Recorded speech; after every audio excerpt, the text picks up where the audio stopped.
musician, music educator, director for the Albuquerque Concert Band and the Albuquerque Jazz Orchestra. John Sanks has been a mentor for many colleagues over the years. Next on OTP. Welcome to the podium, John. How you doing? Just fine. Thank you, Mark. Yeah, it's good to have you. Thanks so much for agreeing to come on and chat with us this morning. We do appreciate it. I want to start right at the beginning. First of all, did your parents play any instruments? Yes, my mom played piano and violin and viola. Her grandmother was her mother was my piano teacher.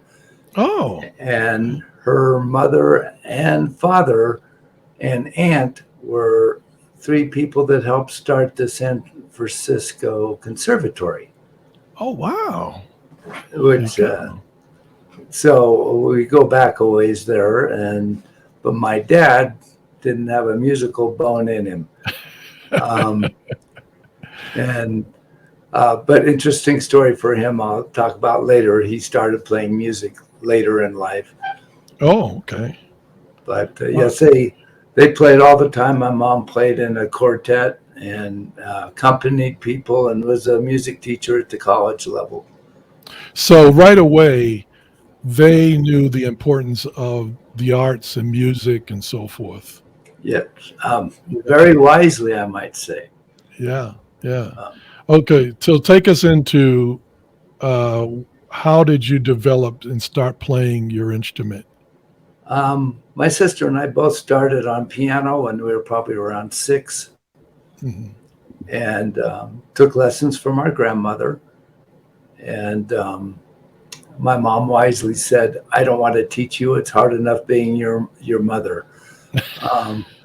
And she was right. And so my sister started on cello after the piano, and I went to violin. I played violin for a year, and my mom came and took it away and said, I can't deal with this. You're not playing this. So I wasn't very good, obviously.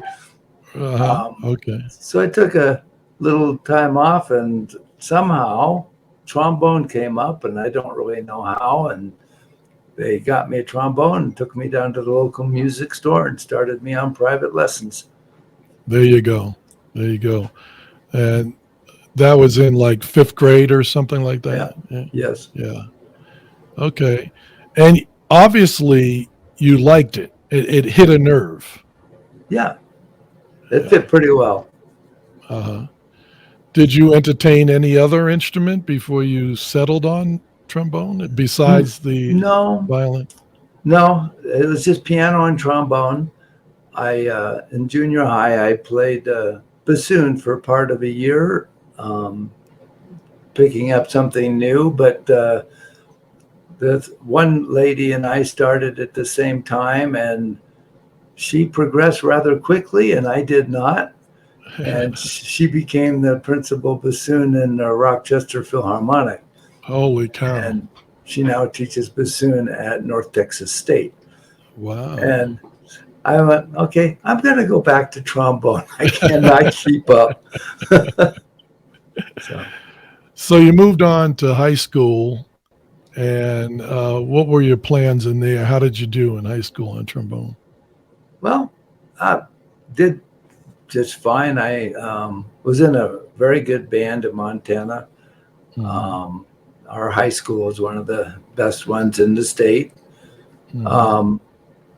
I was first chair my junior and senior year. It was only 3-year high school at that point. And played in jazz band, played in orchestra. We had orchestra twice a week, and then had band 5 days a week. Wow, that's great. And it really started planting the seeds for you musically. I had very good teachers. My middle school and high school teachers, band directors were just great. I had decided in the 8th grade that I wanted to be a band director.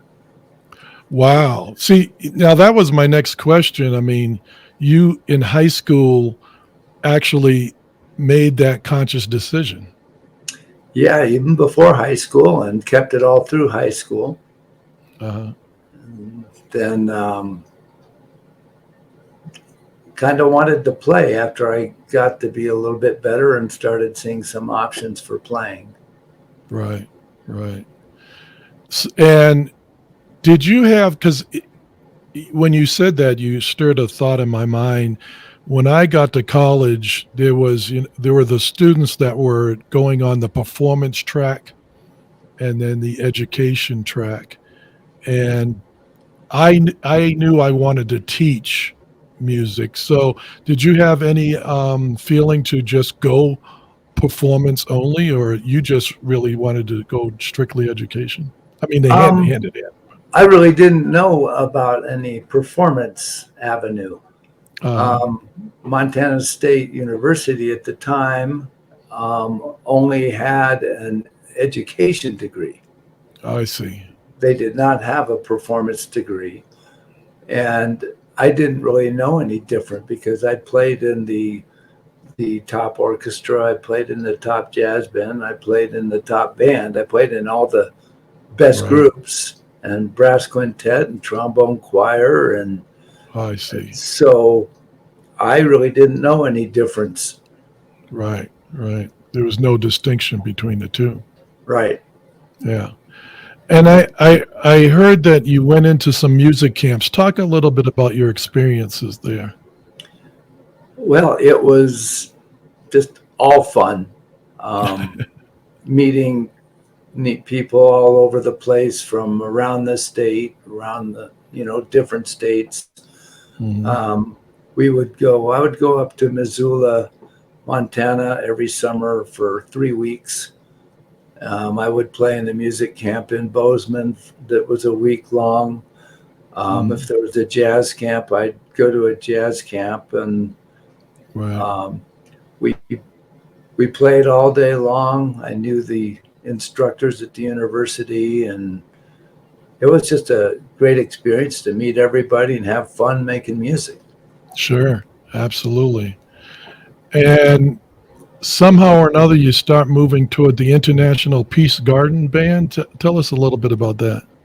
Well, yeah, it's a band that and choir and orchestra that toured Europe every summer, and they would meet at the International Peace Gardens camp, which is right at North Dakota and the Canada border.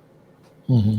And you'd rehearse for like 2, 3, 4 days, and then you would go for 2 weeks to Europe. And you paid to go, very much like what New Mexico had in the Voyagers I European see. trips.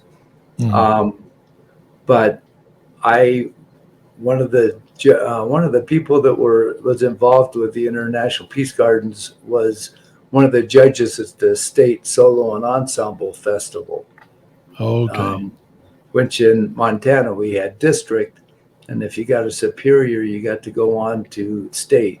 And then they would Ah, hire different judges, and um, so I played for him, and he offered me a scholarship to go on the band and play. cool. And I said, okay, let's go. There you go. Yeah. Let me get you to put your music educator hat on now. Um, you graduate, and what was your career going into starting to follow into the music director positions? Where did you start teaching first? Um, well, my first job was in Montana, Three Forks, Montana, population 1,500. I taught K through 12 music in one building, um, and that was my start after all the other things I did. Uh, uh, Like, so that came after the army and being on the road. Right. Now, okay, I want to go back to the Army because you have a very interesting story there about you going into the Army, but you didn't get drafted. And I'm a firm believer in fate, and talk a little bit about uh, that part. Well, my draft number, my senior year in high school was 10. And this was towards the end of the Vietnam War. And I figured at 10, I was certainly going to be called up. Right. So I decided the old opinion of 3 years of doing something I would like to do is better than 2 years of doing something I didn't like. Right. So I decided to audition for a band position in the Army. Right. And I went to Fort Lewis, and I got to Fort Lewis. They said, fine. So apparently I waited too long to enlist, which they didn't tell me. And so when I went to leave, they told me I was 3 years Army unassigned. I said, no, no, no, I'm 3 years Army band.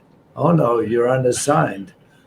And I said, I'm not going. I didn't sign up 3 years to just do whatever. Right. So they got it all figured out, and they put me 3 years band unassigned. So that meant I wasn't going to get Fort Lewis, Yeah. which worked out in my favor because I went to the School of Music after basic training Mhm. in Norfolk, Virginia, and at that time it was like a 4 or 5 month school.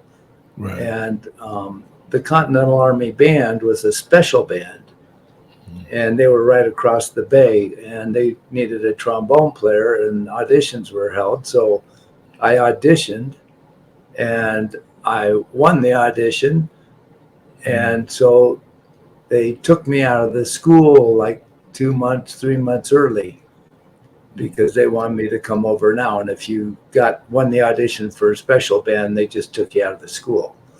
And so I played in the Continental Army Band for 3 years.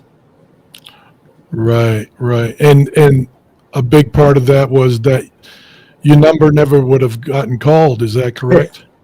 Yeah, I ran into a friend of mine that had the same number. We were born on the same day. And when I went home on Christmas leave, I said, hey, so what are you doing? I said, I'm going to college. Well, what do you mean you're going to college? Didn't you get drafted? I said, they didn't draft this year. They stopped it. Oh, well. Hey, but fate, you were supposed to go where you were supposed to go and be needed. It was actually the best thing that could have happened anyways, because I was an out of control teenager. Yeah. And I grew up a lot in the 3 years in the Army.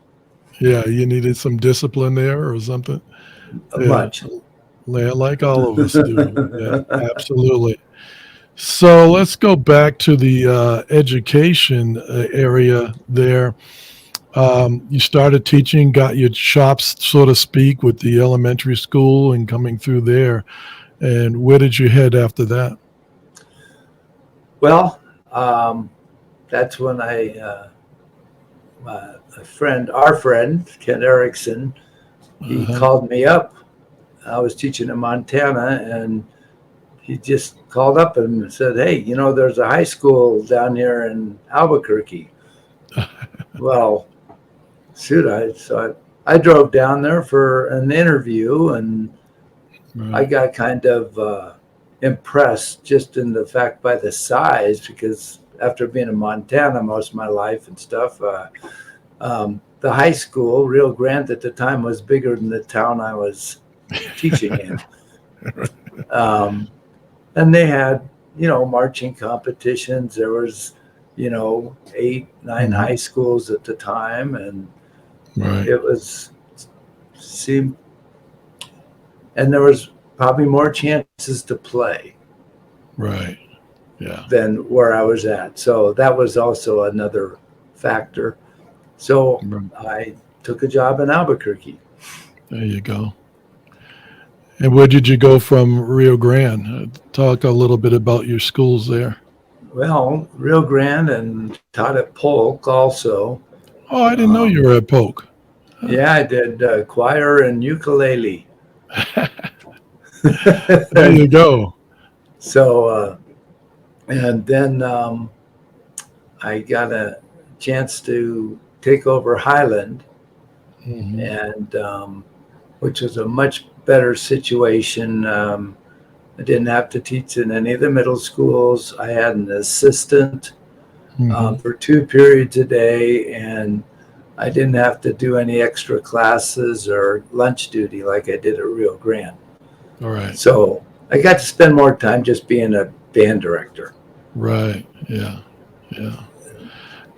Absolutely. And how long did you stay at Highland? Well, I was there for 6 years, and then I went to Santa Fe for a year, and then I went back to Oh, Highland for a year. So 7 years total, and oh, that was just a great a great gig, yeah. a great job, and I loved it. And probably my best years of teaching ever were those years at Highland. Well, Um, cool. it affected more people and made more of an Hmm. impression on more people because Highland was just a school that wasn't used to, Uh, having great things happen. They had a good right. football team, Right. and they had the best. Oh shoot, they were like the best in the state on and a government type of thing. Uh, And that was pretty much all they were known for. yeah. They were hungry. Yeah, Yeah. Right. Yeah. and they Yeah. were That's proud of their accomplishments. yeah. Yeah. Then where did you go after that? After Well, Highland? I wasn't going to leave Highland, but then I found out that my principal was retiring, Mm. and I knew who was taking over, and they wanted to go to a 4x4 block, Oh, and yeah. we had already said we didn't want to do that, and she was bound and determined to do it. Mm. So on the very last day of accepting applications, I got mine into El Dorado, Okay. which Kent wanted me to be at El Dorado because that was the pure feeder for El Dorado. Right. So um, it was a good choice, even though I didn't want to leave Highland. It was a good Right. choice to go to El Dorado. Then I Right. was there for 18 years. Wow. Yeah. Loved it, huh? Tell a little bit about your experience there. Well, the big thing with El Dorado was I accomplished more. Uh, Um, there were more accolades all the way through. Bigger program. I mean, at one point, I had 3 concert bands and 4 jazz bands going, wow. Yeah. and that wasn't going to happen at Highland. But Yeah. uh, the difference is, as much as I loved El Dorado and accomplished so much to be proud of and stuff, the school itself was just one of those schools that was upper middle class, Mm. and they just expected to be good all the time. They were good.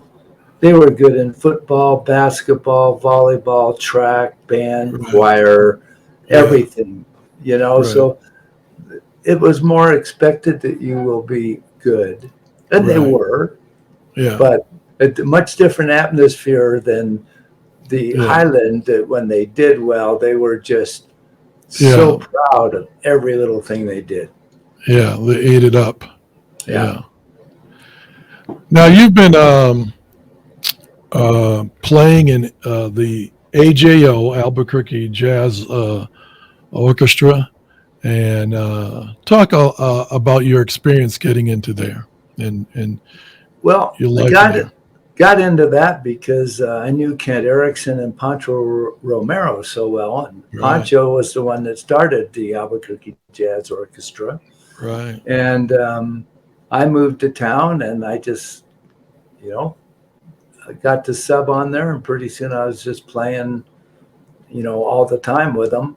And it was just a kicks band where guys just got together to have fun, which is basically a little bit like what it is now.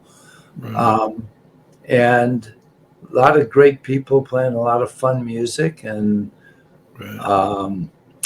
Pancho moved to Las Cruces. Right.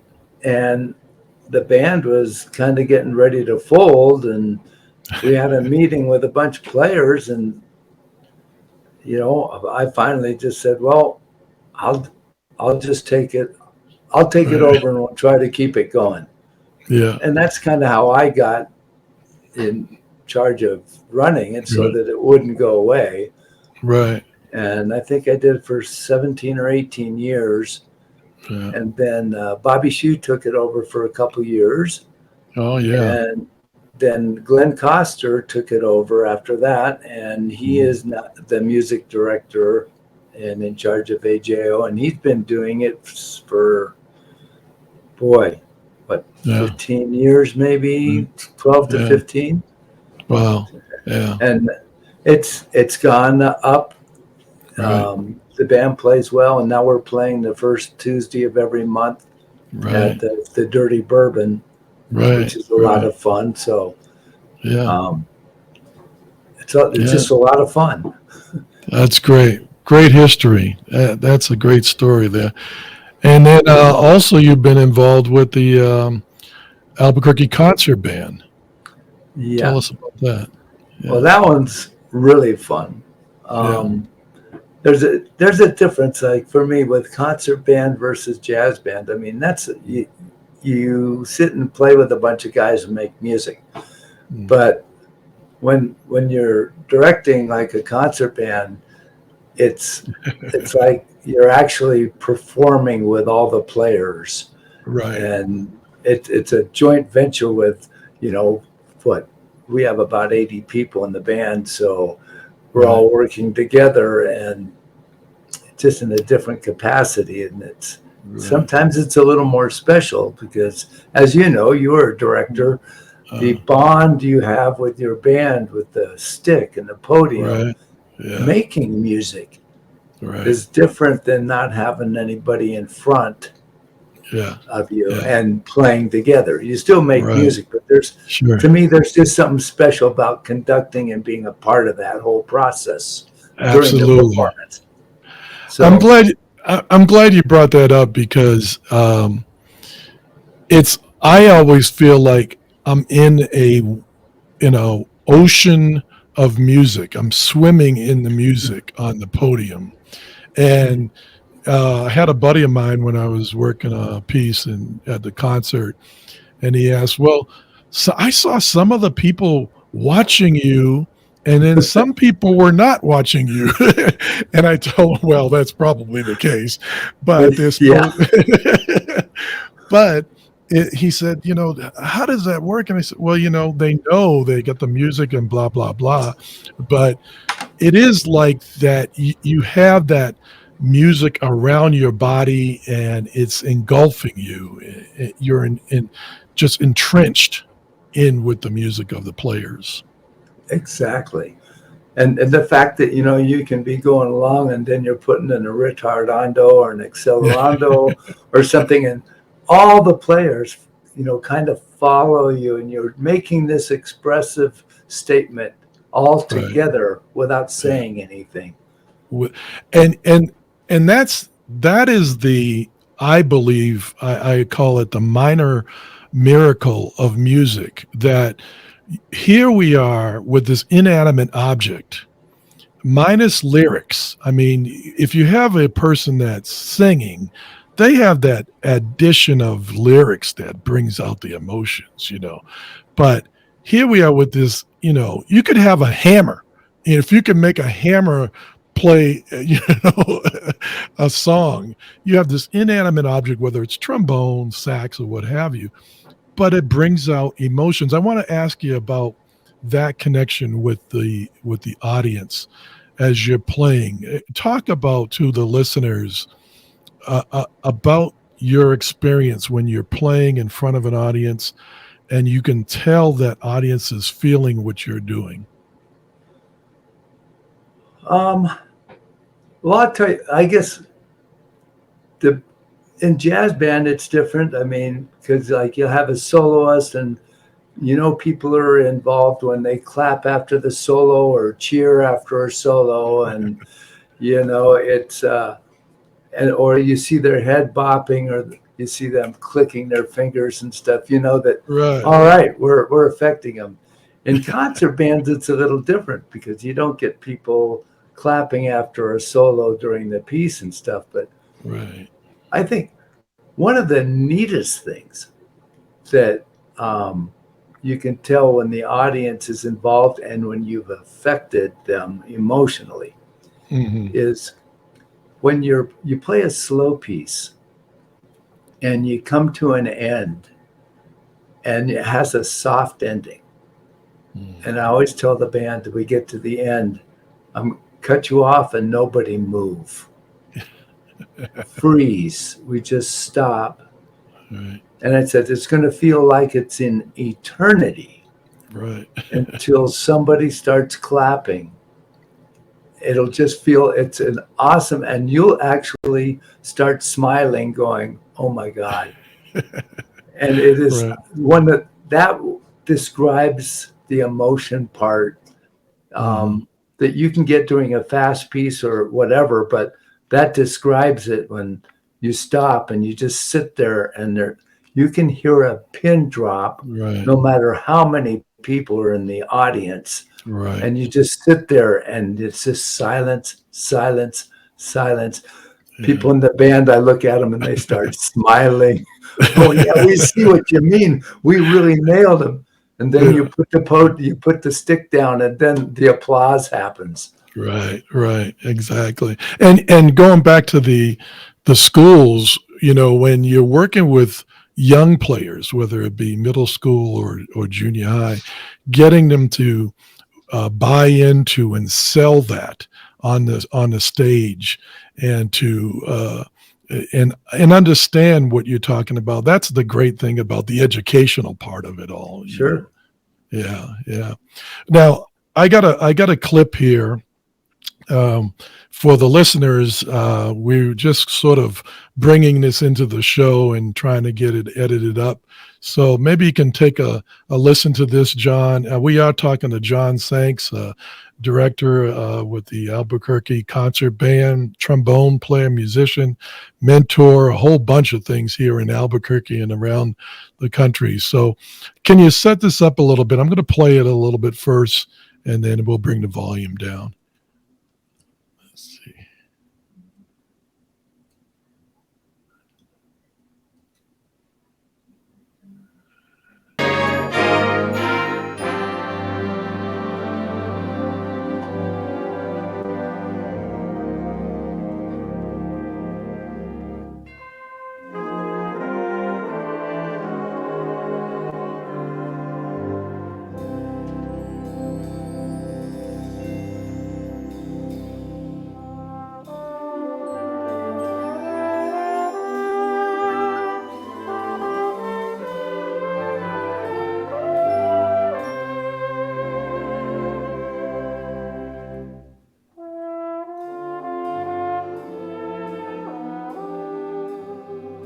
Now, this is the Albuquerque Concert Band, correct, John?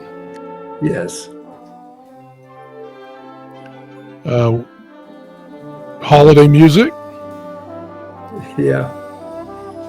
and that's you on trombone, correct? Yes, it is. Yeah.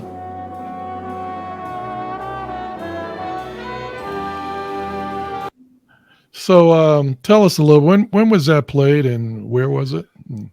Oh, you would ask me that. That was shoot. Since I've been retired, I've lost track of time. I'm with you. I know the feeling. I think it had to have been around 2000 ish. and 2010 or 11. Oh, okay. A while I back think. then. Yeah. Yeah.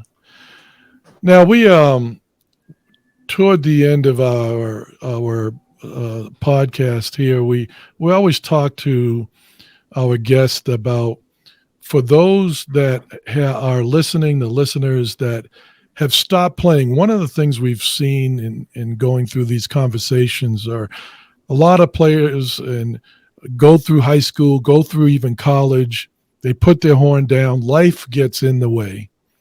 And then at some point or another, even in some cases, their mother and dad have sold their instrument, but they feel the need they should get back. Talk to the listeners about why you can be a lifelong player.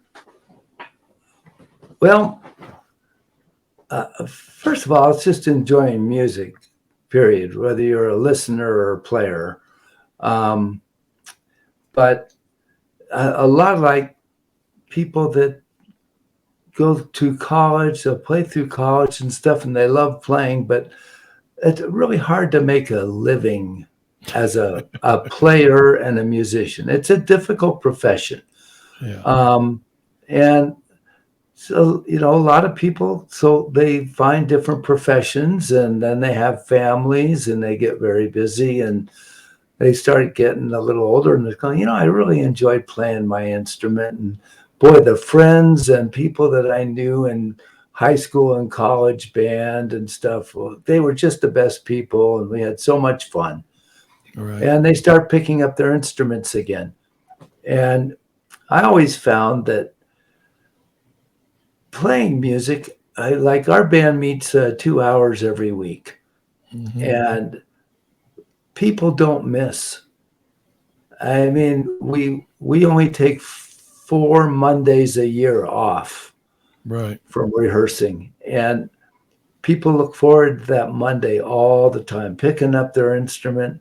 And it's like you come in, and I always told even my students in high school, I said, you got some problems? This is a place where you right, don't think about your problems. You get down, you start making music for a couple hours and forget any of your problems, right. and just enjoy making music.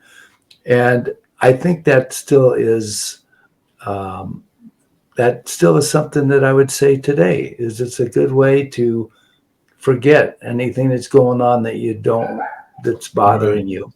Right. They love playing. It's a great outing. They make new friends again, and even pick up some old friends that they had before. Right. It is something very special that you can play forever. I mean, we've had players in our band that are in their mid 80s, their late 80s, and they're still picking up an instrument and making music every week. Right. And I think that's special. You really can't do that in football and stuff. Although Ted Rush is in his 90s and he's still managing a softball team. Right. Yeah. He's an exception to the rule. Exactly. But he doesn't play anymore. He just manages. Yeah, you can do that, and you can listen.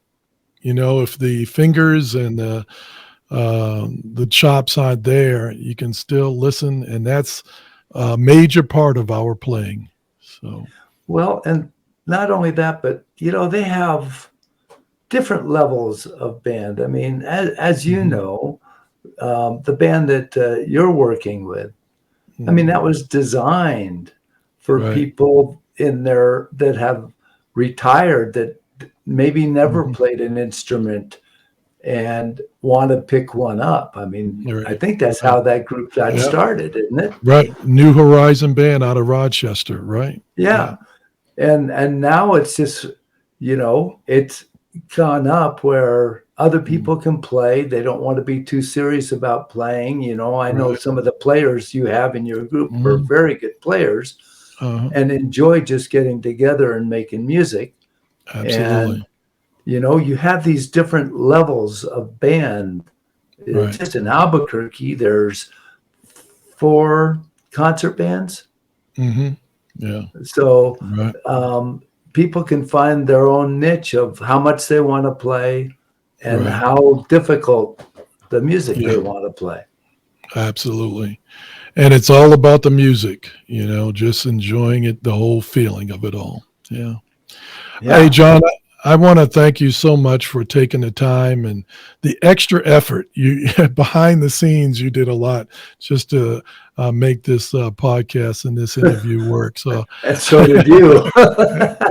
so I do appreciate it so much. And also, you're a staple for the city and the music community here in Albuquerque, man. And we all thank you. We've been blessed here in Albuquerque. We've got the Sanks, we've got the Van Dykes, the Delgados, the Dalbys, the Ericksons, the Lipka, all of these wonderful people. Dale Kempter that are here and gone. We just lost Nick Lucchetti a couple of weeks ago. God bless him. And we just want to thank you, John, so much for all you've done. And we want to go ahead. Along that line, since you brought that up, yeah, I just want to I still work with the El Dorado marching band for the last 10 years. I've been on staff there and still teaching, but looking what I've seen around town, around Albuquerque, or even around the state, we have a great bunch of young music educators out there. Thank you. The ones that I know the best are here in Albuquerque, and the care they put into the students, the care they put into the programs, and the quality of education that they're giving. I honestly, I can't remember. And the thing I'm very impressed with, they're all really into their jobs. They love teaching music, and they're all friends. Yeah. They're all friends. They get together on the side. I mean, and I get to go do some stuff with them from time to little get-togethers and parties and stuff like that. And there's a close knit group of band directors that are helping each other out. They are the camaraderie is great, and the education is great. And when I first moved here, I saw that and was a part of it. And then towards my retirement, it kind of, we hit this low part where I didn't see it as well. Yeah. But I think we're in really good hands. I'm very impressed with some of the new teachers and what people are doing today. Absolutely. I'm glad you brought that up, because one other thing before we close off here, with the pandemic, John, I don't know, I'll speak for myself, that I don't know if I had the chops, the patience, whatever it took to get through something like that through the pandemic and keep a program and the kids engaged, all of that. And these teachers have done that, and they should be applauded. The band teachers, orchestra and chorus, general music teachers, they're just great work. And I've seen it. I like you, I've been into some of the classes. Well, I'd even take it a step further. Teachers. Teachers were put through the mill through the COVID. Preach it. Having everything thrown on their backs, like, well, now you need to do video teaching, and you got to do this. And they're going, I haven't been trained for this. But the teachers stepped up, and it was a hard time for students and teachers. And they should get a lot of credit for how they came through all this. Absolutely. Hey, thank you so much for coming in and being on the podium, John. We do appreciate it. Figuratively speaking, and reality being on the podium. So we thank you so much. We want to thank the listeners so much for downloading the podcast and coming along on this journey of John Sanks' life and a little bit about his background. We do appreciate your ears on this. You can find this podcast at Spotify and anywhere you download your podcast on your podcast platform. And so, again, thank you, John. We appreciate it. And Thanks for having me. Absolutely. And go on out there and play all the right notes. I'll try. If you would like to be a guest on the show at onthepodium2